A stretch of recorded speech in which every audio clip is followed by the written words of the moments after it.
औरत चे करिया हो चे लूड़ी हो चे लगड़ी हो चे कानी हो चे बेरी हो पर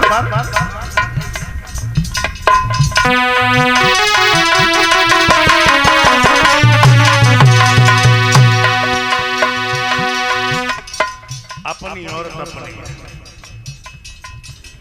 रात के 12 बजे तुम्हारे सिर में दर्द हो अपने बच्चा को थपथपाएगी और तुम्हारी बदन को दबाएगी और पराई औरत कभी लेस पे कभी खुल के रो नहीं पाएगी।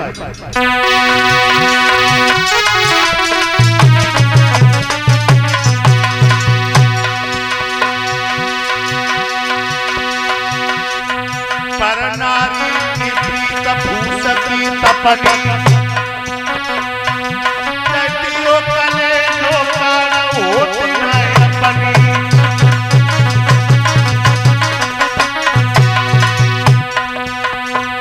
जैसे रंग कुसुम की चादर ऐसे रंग पर आई तेरी आंखों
चलन नारते काली काली अच्छी ब्यूटीफुल बद चलन नारते काली काली अच्छी हाँ ब्यूटीफुल बद चलन नारते काली काली अच्छी।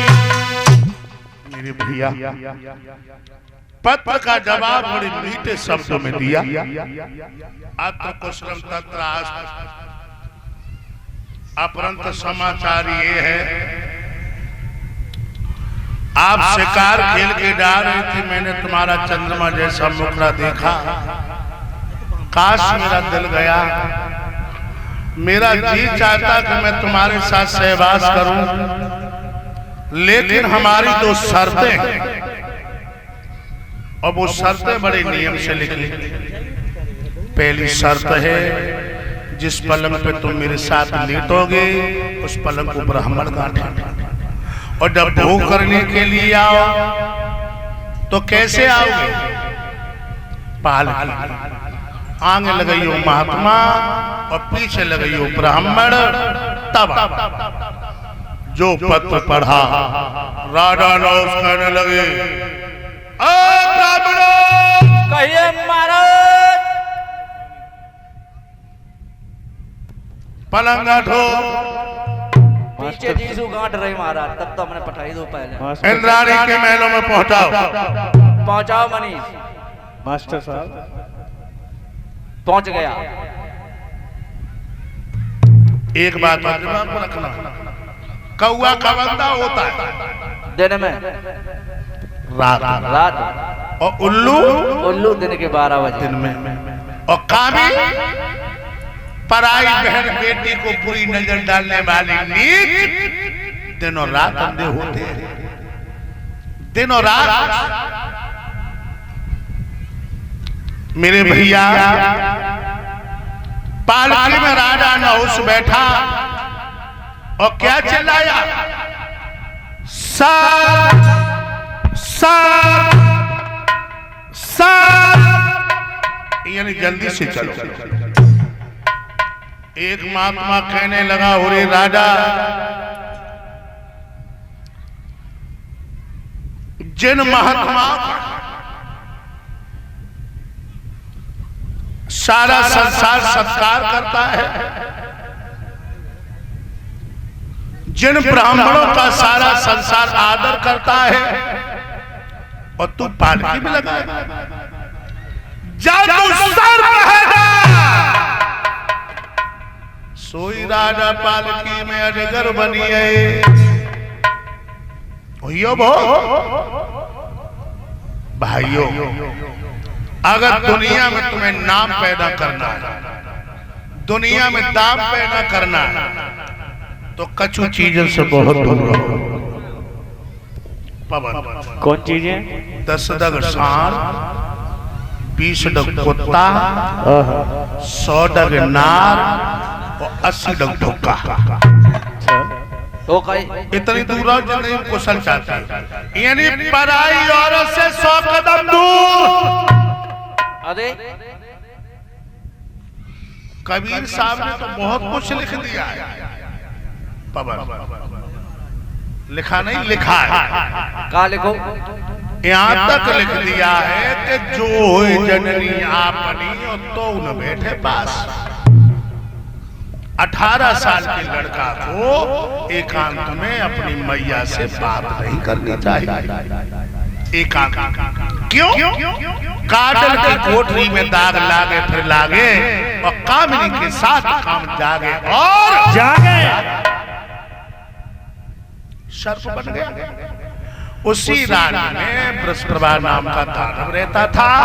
अभी तुमने नाम सुना था शुक्राचार्य जी। इनकी बिटिया को नाम है देवयानी, और बृहस्पति की लड़की का नाम है शर्मिष्ठा। और दोनों बेटी की उम्र कितनी रहे? हमारी समझ में हुए 17-18 साल की। जेठ को महीना रहे और भीषण गर्मी पड़ रही। शर्मिष्ठा बोली, ओ जी देवयानी, ओ ढकेली जी, आज तो बहना बड़ी जोर से गर्मी पड़ रही है। पर तो सोई रही है।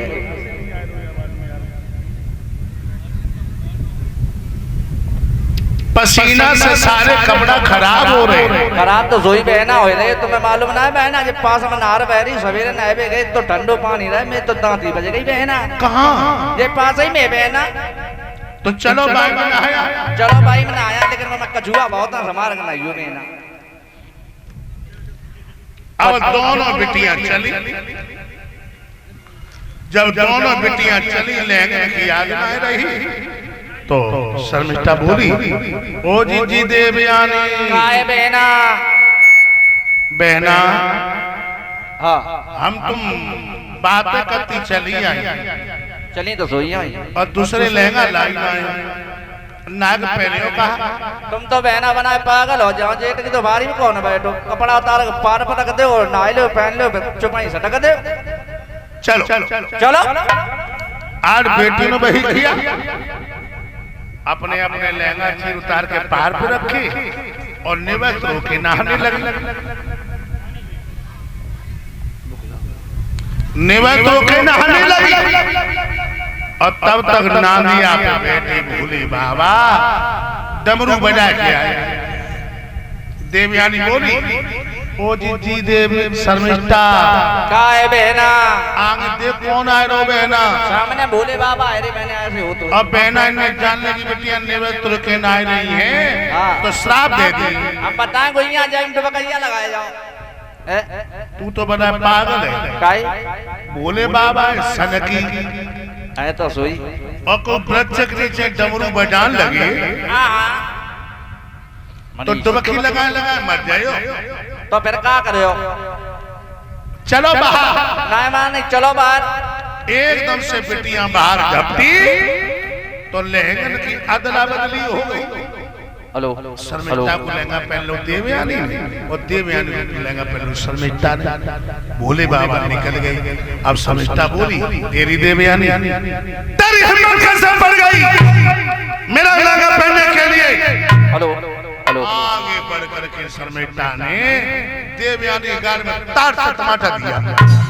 बिटिया बहुत गरम घूम रहे ब्राह्मण की, बानू तार से कटपट्टी में दो।